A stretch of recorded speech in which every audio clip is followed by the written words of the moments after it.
Hello friends, I am Aprati. Welcome back to our channel plants space. ओला जो गिरा है उससे बहुत ज़्यादा नुकसान तो हमारे गार्डन में नहीं हुआ है, लेकिन कुछ पत्तियां जो हैं पौधों की वो इस तरह से बेकार हो गई हैं। लेकिन ये ढाक का पेड़ है और इसकी पत्तियां अब कुछ ही दिनों में झड़ने वाली हैं। पतझड़ शुरू हो जाएगा और इसकी फ्लावरिंग शुरू होने वाली है। तो फूल तो इसमें बनने लगे हैं, क्योंकि ढाक में लगभग जनवरी से फूल बनने लगता है। काले रंग की छोटी छोटी कलियां आने लगती हैं। तो इसके बारे में हमने वीडियो शेयर की हुई है, आप चेक कर सकते हैं। बाकी जितने पेड़ों पर जो सूखी पत्तियां थीं, ओले, आंधी और बारिश की वजह से वो सभी झड़ गई हैं। तो एक तरह से सफाई जैसा हो गया है पौधों में, पेड़ों में। और जो अभी बने हुए हैं पत्तियां, उनका धीरे धीरे पतझड़ होगा। तो वो पूरा फरवरी चलता रहेगा। सकलेंट रखा हुआ था हमारा खुले में, तो वो जो ओले इस पे गिरे तो उसकी पत्तियां भी कुछ तोड़ दी हैं।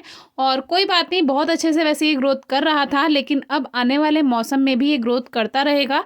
और ये सीडम वैरायटी है, तो ये गर्मियों में भी इसमें कोई नुकसान नहीं होता है। जो दूसरे कुछ सक्लेंट होते हैं उनको गर्मियों से बचाना थोड़ा मुश्किल हो जाता है, क्योंकि हमारे यहाँ काफ़ी ज़्यादा गर्मियाँ भी होती हैं।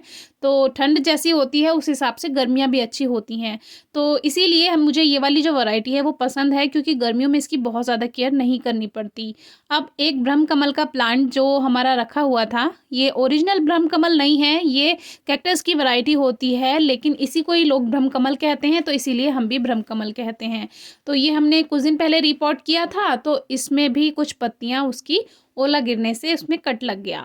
तो आज जो हमें बात करनी है वो करनी है जेड प्लांट के बारे में। अभी हमारे पास एक कमेंट आया, हमारी एक व्यूअर हैं काफ़ी परेशान हो रही हैं कि मेरे जो जेड प्लांट थे वो पत्तियां झड़ रही हैं, जबकि पत्तियां हरी हैं लेकिन फिर भी वो सभी झड़ जा रही हैं। तो ऐसा क्यों है? तो जो जेड प्लांट होते हैं, सर्दियों में इनका ग्रोइंग सीजन नहीं होता है और पत्तियां तो हरी ही रहेंगी, क्योंकि एक तरह से इसमें वाटर कंटेंट होता है और उसकी वजह से बहुत ज़्यादा पीली नहीं होती हैं। कुछ प्लांट में पीली हो जाती हैं, लेकिन कुछ में ये हरी पत्तियां ही झड़ने लगती हैं। तो इसमें परेशानी की कोई बात नहीं है, क्योंकि ये नेचुरल है। और ये सभी कटिंग से ग्रो किए हुए प्लांट्स थे जो कि हमने पॉली बैग में लगाए थे। हमने सोचा था इनसे कुछ अलग से ही शेप बनाएंगे इनकी, लेकिन नहीं कर पा रहे थे। तो अब आगे देखते हैं कैसे करते हैं, तो आपसे शेयर ज़रूर करेंगे। बाकी इसकी कटिंग भी करेंगे, बहुत ज़्यादा ये फैल गए हैं। और देखिए, ओले की वजह से जो जो पत्तियाँ झड़ सकती थी वो झड़ चुकी हैं, जो इसमें बेकार हो गई होंगी। बाकी ये जितनी भी हैं ये अभी थोड़े दिन में ही झड़ जाएंगी। अब ये एक सेरेमिक पॉट में लगा हुआ हमारा जेड प्लांट है, ये भी हमने कटिंग से ग्रो किया था और आपसे भी शेयर किया था। तो इसमें शायद ये 2 प्लांट बन गए हैं इसके, तो इसको हम अलग करने की सोच रहे हैं। एक ही प्लांट रखेंगे या दोनों रखते हैं तो आपसे बताएंगे।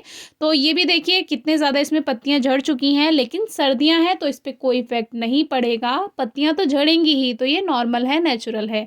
इसको लेकर परेशान ना हो। अब फरवरी आने वाली है, जेड प्लांट की कटिंग कीजिएगा, उसकी प्रूनिंग कीजिएगा। उन कटिंग्स को आप ग्रो कर लीजिएगा और जो मेन प्लांट है उसको आप अपने अकॉर्डिंग शेप दे सकते हैं। इस प्लांट में बहुत ज़्यादा पानी नहीं देना चाहिए। मान लीजिए इसका ग्रोथ का सीज़न भी है, ग्रोइंग सीज़न में भी अगर आप इसको बहुत ज़्यादा पानी देते हैं तो पत्तियां झड़ने लगती हैं। तो अगर पत्तियां मौसम में भी झड़ रही हैं, मान लीजिए ग्रोथ सीज़न है, उसमें भी अगर पत्तियां झड़ रही हैं, तो देखिए आपने बहुत ज़्यादा पानी तो नहीं दिया है। अब ये बारिश हुई थी इसीलिए इसमें नमी है, स्टेम देखिए कितना हेल्दी है। नहीं तो हम इसमें पानी नहीं देते हैं। सर्दियों में मैं एक हफ्ते में, यानी 7 डेज़ में या 14 डेज़ में एक बार इसमें पानी ऊपर से स्प्रे कर देती हूँ, बस। बहुत ज़्यादा पानी की इसको रिक्वायरमेंट नहीं होती है, एक तरह से हार्डी प्लांट है। तो अब इसकी जब हम शेप बनाएंगे तो आपसे शेयर करेंगे, कुछ ही दिनों में शेयर कर देंगे, और रिपोर्टिंग करेंगे तो भी बताएंगे। फिर भी अगर आपकी कोई क्वेरी है, क्वेश्चन है, तो ज़रूर पूछिएगा। Thank you.